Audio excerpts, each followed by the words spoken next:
The franchising world is no stranger to corruption, to collusion, greed, and a lot of it stinks to high heaven. But this specific case really set off my spidey senses. I wonder if you don't think so too. Let's check it out. Exponential Fitness, the gold standard of fitness franchising.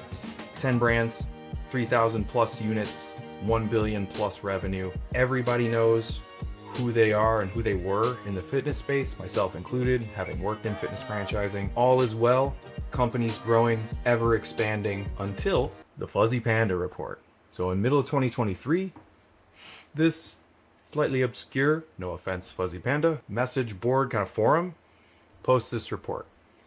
And I'm not here to prove anything that was said was right or wrong. I'm just going to tell you that in it is some pretty interesting stuff. A little collusion, a little insider trading, some lying about startup financials, some lying about ongoing financial standing, allegedly never having closed a store, but a bunch of franchisees coming forth and saying that they did.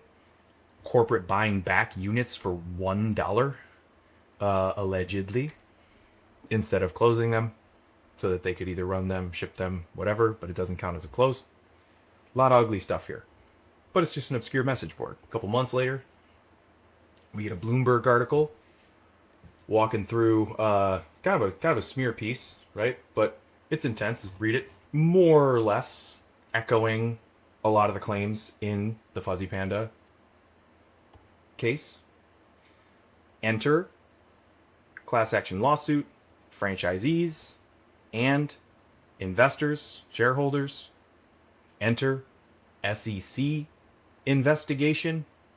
Enter a lot of time in court for Exponential Fitness as an entity. Their founder and CEO is a fella named Anthony Geisler. He was dismissed in the middle of the proceedings, during the investigation, and before the investigation. Homeboy sold off quite a bit of his stock.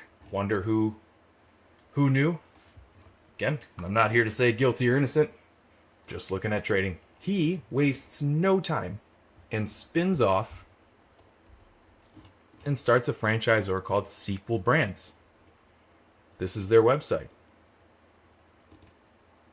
Looking a lot like some of the Exponential brands. They're actively selling units to franchisees. They're supposed to be different and edgy.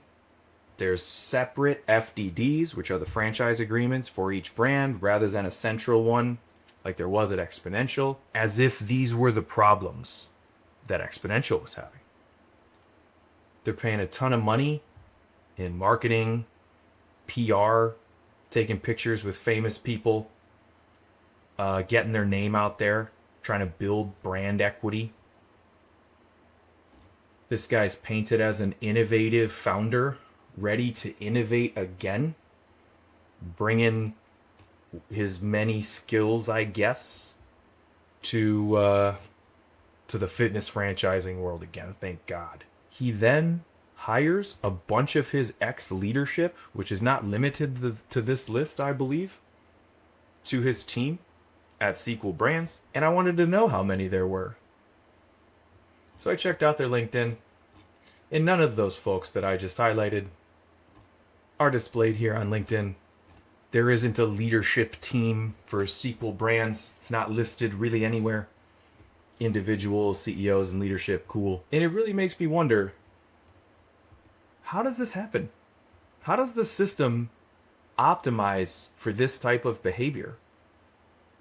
And more importantly, who the fuck is buying one of these?